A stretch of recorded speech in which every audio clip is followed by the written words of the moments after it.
నెన్ని అన్న పసి పిల్లవాడు నవాడు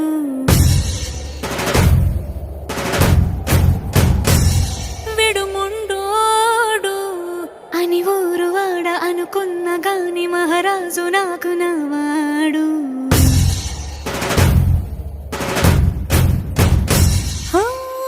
మాట పెడుసైనా మనసులో వెన్న రాయిలా ఉన్నవాడిలోన దేవుడెవరికి తెలుసును నాకన్నా.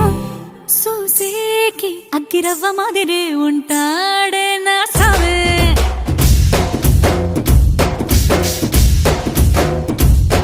మెత్తాని పత్తి పువ్వుల మరేసంటా